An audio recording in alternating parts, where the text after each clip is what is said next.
देखिए इश्क की दास्तां नागमणि सोमवार से शनिवार रात 9:30 बजे सिर्फ दंगल टीवी पर। कोई फीलिंग्स नहीं है, मुझे कोई फर्क नहीं पड़ता। मुझे और बबली को माफ कर दीजिए आप, हम एक दूसरे को संभाल लेंगे। बबली कहीं नहीं जाएगी शंकर। यह बनारस नहीं गांव है ये, और हम यहाँ के सरपंच हैं। इस हवेली के मालिक तेरे और बबली के बाप। ये यहाँ होगा वही जो हम चाहेंगे, समझा? और वैसे भी ये 18 की नहीं हुई है, इस लिहाज से कानूनी तौर पर ये हमारी जिम्मेदारी है। शंकर बिटवा, तेरे बाबूजी का तरीका भले ही गलत है, लेकिन वो बात बिल्कुल सही कह रहे बेटा।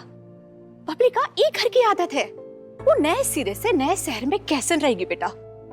हम है ना यहाँ उसका ध्यान रखने के लिए। तो रोज फोन कर लिया कर, रोज उससे बातें कर लिया कर। हम तो के बबली की सारी खबर देते रहेंगे। मान जा बेटवा, बबली को अपने साथ ना ले जा, मान जा।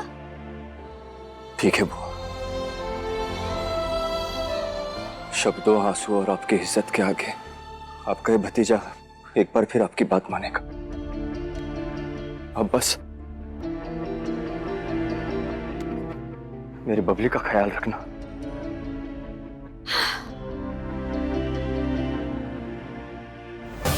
इस साल 18 की हो जाएगी, फिर एक कानूनी कागज मैं भी लाऊंगा। आपके हाथ में थमाऊंगा और अपनी बहन को यहां से लेकर जाऊंगा।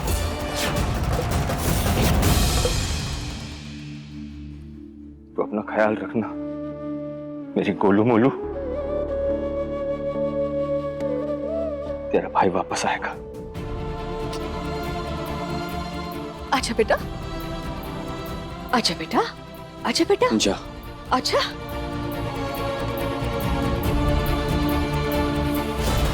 इस काले धुएं में नहीं उड़ेगी मेरी जिंदगी। मेरी शक्तियां भले ही थोड़ी कम हुई हो, लेकिन कुछ वक्त के लिए मैंने उस शंकर को रोक लिया है। आगे का काम तुम्हें संभालना होगा मनमोहन। उस इच्छाधारी नागिन तक पहुंचने का एक ही जरिया है, और वो है शंकर।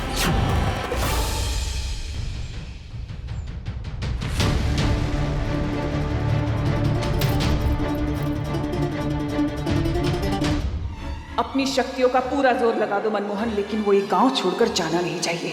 समझ गया दीदी।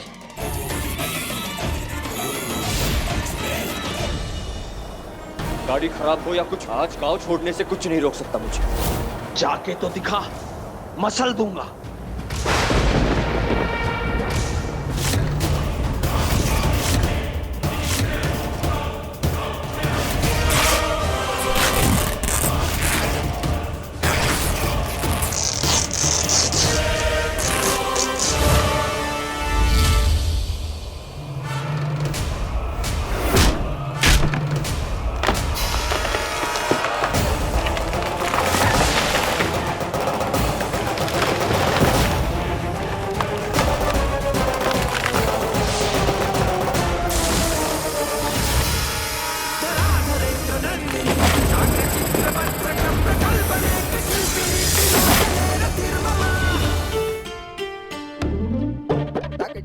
क्या मतलब, सोच क्या रही हो तुम?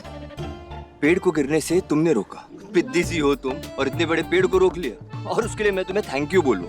जबरदस्ती का क्रेडिट चाहती हो? हम ना क्रेडिट नहीं, पैसे चाहिए। ये छोटे लोग ना ऐसे ही होते हैं। शहद पर कीड़े मकोड़े मधुमक्खियां तो भिन भिन आते ही है। ज्योति, व्हाट, सच्ची तो बोला है मैंने। चलो छोड़ो ये सब, और तुम चलो उठो, हाथ दो अपना। अब उठो भी।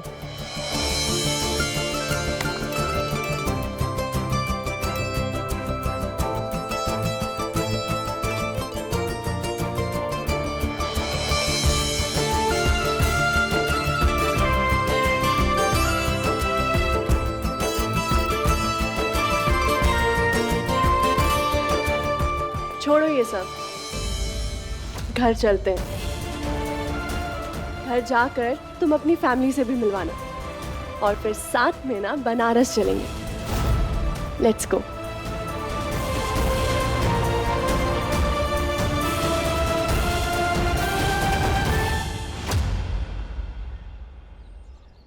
Excuse me madam.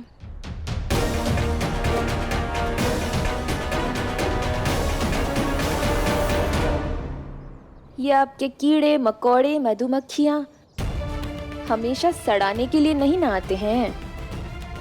ये कभी कभी आपका ध्यान आकर्षित करने के लिए भी आते हैं, ताकि आप अपनी चीजों का ध्यान रख सकें।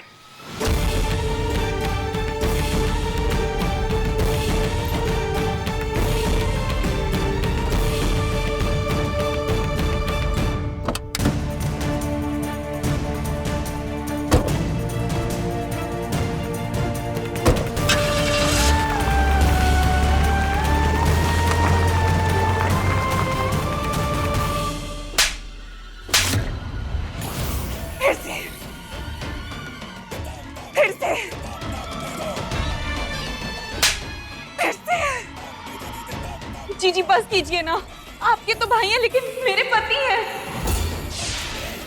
तुम्हारा पति इतना मंदबुद्धि है कि इसे भाई कहते हुए शर्म आती है मुझे। 2 लड़कियों में से एक लड़की की शक्ल नहीं देखकर आ पाया ये। अगर इससे वो पेड़ गिरा था और किसी ने उसे रोक लिया तो इसका मतलब यही था ना कि वहां पर कोई शक्ति थी। अगर उस इच्छाधारी नागिन की पहचान ही नहीं होगी तो उस नागमणि को कैसे हासिल करूंगी मैं? तुम दोनों से कुछ नहीं होने वाला। अब जो करूंगी मैं करूंगी।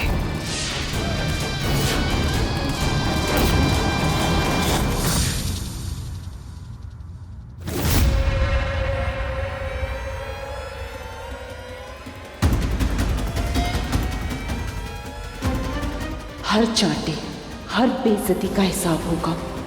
नागमणि हासिल हो जाने दो, फिर एक नई कहानी लिखी जाएगी।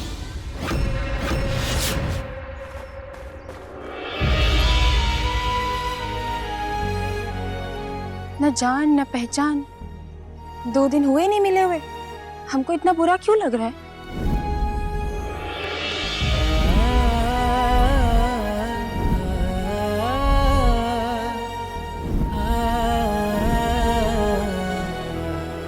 वो उन मैडम जी को गले लगाए या उन्हें अपनी गोद में बिठाए या उनकी हाथ से चुस्की खाए। कायदे से हमको तो बुरा नहीं न लगना चाहिए भोलेनाथ।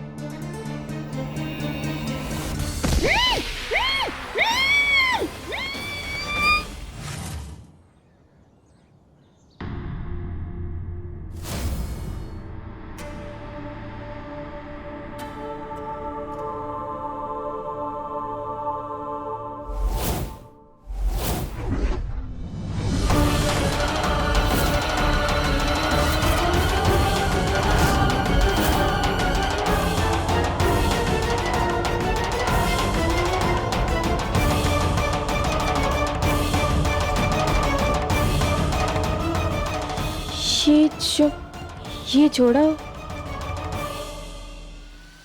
ये गहने,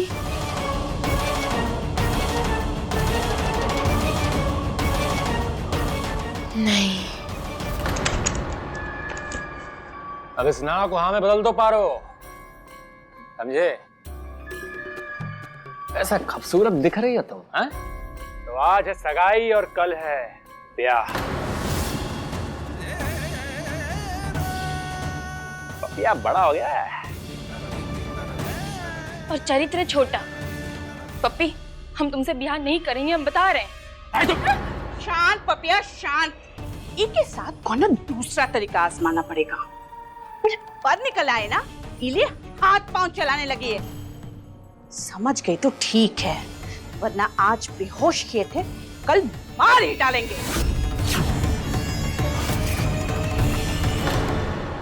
चल जल्दी से तैयार हो जा और बाहर आ जा। दूल्हा और मेहमान इंतजार कर रहे हैं, जल्दी आना, ठीक है?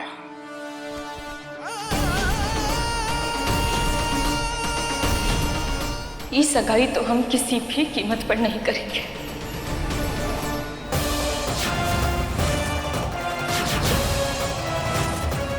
मैं वापस आ गया।